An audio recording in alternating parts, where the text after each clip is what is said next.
En esta oportunidad vamos a hablar de la incapacidad absoluta del trabajador como modo de extinción del contrato de trabajo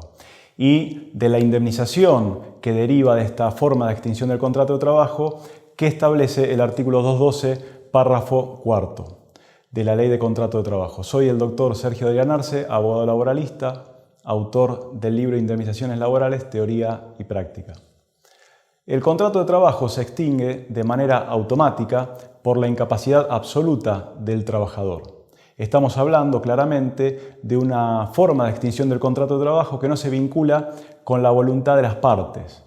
Reitero, se extingue simplemente con la configuración de esta incapacidad absoluta vigente el contrato de trabajo. ¿Qué entendemos por incapacidad absoluta? Bueno, acá lo que ha dicho la jurisprudencia es que es toda disminución física y psíquica que afecta al trabajador, impidiéndole ya no solo retomar las tareas que venía realizando para su empleador, sino que le impide volver a reinsertarse en el mercado laboral en condiciones de competitividad. El artículo 212 no habla o no establece qué grado de minusvalía debe considerarse como incapacidad absoluta. Pero la jurisprudencia y la doctrina han entendido que una incapacidad igual o mayor al 66% debe considerarse incapacidad absoluta en los términos del artículo 212, cuarto párrafo de la Ley de Contrato de Trabajo. Sin perjuicio de ello, también podemos encontrar jurisprudencia que ha indicado que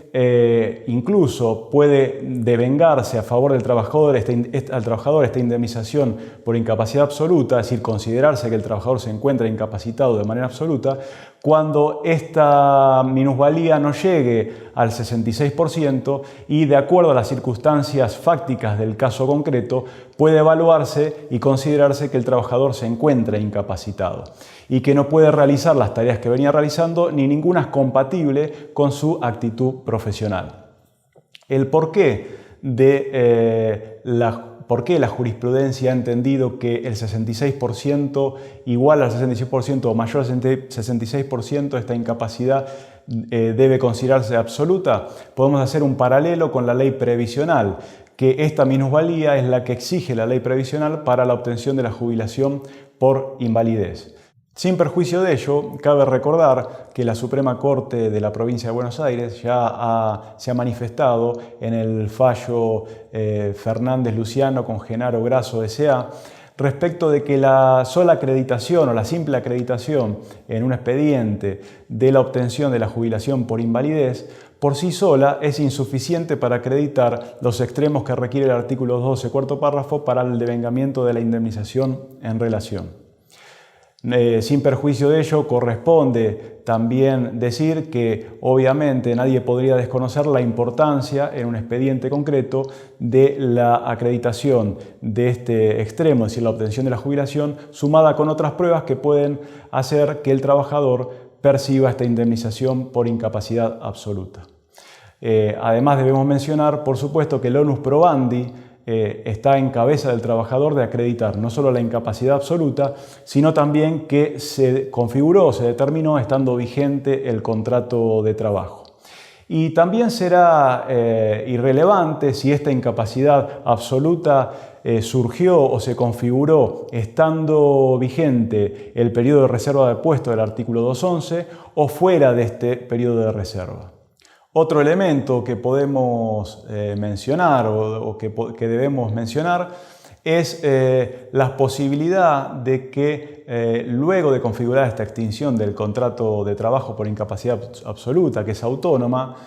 el empleador quiera hacer valer otra forma de extinción del contrato, y esto se ve en la jurisprudencia, hay abundante jurisprudencia al respecto, como por ejemplo que el empleador quiera hacer valer una renuncia al trabajador o incluso un despido con causa del dependiente o también una causal, por ejemplo, como falta o disminución de tareas, con anterioridad, habiéndose producido con anterioridad esta incapacidad absoluta del trabajador. En estos casos, la jurisprudencia ha dicho que son irrelevantes las maneras en que pretenda hacerse ver la extinción del contrato de trabajo si antes de esta forma de extinción aparente hubo una incapacidad absoluta del trabajador. En cuanto a la indemnización que establece el artículo 212, párrafo cuarto de la Ley de Contrato de Trabajo, podemos decir que la norma hace un reenvío al artículo 245, ¿sí? Es decir, que la fórmula de cálculo para tomar la indemnización por incapacidad absoluta es la misma que para la de un despido arbitrario. Tenemos que igualmente hacer una diferencia entre las naturalezas que existen entre la indemnización por despido arbitrario, ¿sí? Que es la reparación del daño que genera el despido, es decir, la frustración de la continuidad indeterminada que establece la Ley de Contrato de Trabajo a la relación laboral, y la diferencia que tiene con la compensación que establece el artículo 212, cuarto párrafo, que tiene una naturaleza jurídica disímil, es decir, es distinta, ya que incluso la Corte Suprema de Justicia de la Nación ha indicado que la indemnización del artículo 12, cuarto párrafo, es una prestación de la Seguridad Social en cabeza del empleador, a diferencia, por supuesto, de la indemnización del artículo 245 que repara un daño. Entonces, reitero, la indemnización del artículo 212, cuarto párrafo, es la misma forma de cálculo, se calcula de la misma forma que la indemnización por antigüedad. También debemos recordar que esta indemnización es acumulativa con otras que establezcan los estatutos especiales, incluso el convenio colectivo que rija la relación laboral particular del trabajador. Por otro lado, al ser una indemnización que no se vincula con la voluntad de las partes, a esta indemnización no debemos calcularle, esta forma de extinción no debemos calcularle el preaviso, la indemnización sustitutiva de preaviso, ya que al ser una extinción automática y no decidida por las partes, no corresponde el devengamiento de la indemnización por preaviso omitido, y en consecuencia tampoco la de integración del mes de despido. Es decir, el trabajador deberá cobrar cuando se incapacita absolutamente, en virtud de la extinción del contrato de trabajo, la indemnización del artículo 212, cuarto párrafo, que es igual a la del 245, más los rubros obligatorios, el aguinaldo proporcional, las vacaciones proporcionales y los días que ha trabajado durante el mes del distracto. Asimismo, no debemos olvidar que la Cámara Nacional de Apelaciones del Trabajo, en el fallo plenario 241, ha determinado que esta indemnización por incapacidad absoluta es acumulable con las indemnizaciones o prestaciones derivadas, es decir, que el trabajador tenga derecho a percibir por accidentes de trabajo o enfermedades profesionales. Incluso podemos mencionar que el motivo que genere la incapacidad absoluta no solo puede ser una enfermedad inculpable, sino incluso un accidente de trabajo o enfermedad profesional. En este punto también es importante recordar o hacer un breve análisis del fallo de la justicia cordobesa de la Cámara de Trabajo de Villa María, Córdoba, Guardia Nélida con Treco Silvia, que ha declarado la inconstitucionalidad del artículo 212, cuarto párrafo, en referencia a la al reenvío que hace el artículo a la indemnización del artículo 245. Es un fallo realmente novedoso. Y lo que sentencia este fallo es que en el caso concreto particular que estamos hablando, que se abone a la trabajadora por incapacidad absoluta un monto igual a la tarifa que establece el artículo 247, es decir, la mitad del artículo 245. Entre los fundamentos del fallo se explica que en realidad la incapacidad absoluta como modo de extinción del contrato de trabajo no tiene vinculación con la decisión patronal. Entonces parecería discordar con la solución que ha dado la misma Ley de Contrato de Trabajo para otras circunstancias iguales, como por ejemplo muerte del trabajador, es ajena a la decisión patronal, falta o disminución de tareas, no imputables por supuesto al empleador, también es ajena a la voluntad del empleador. Incluso, por ejemplo, en el mismo artículo 212, cuando el empleador no tiene tareas para otorgarle al trabajador con su nueva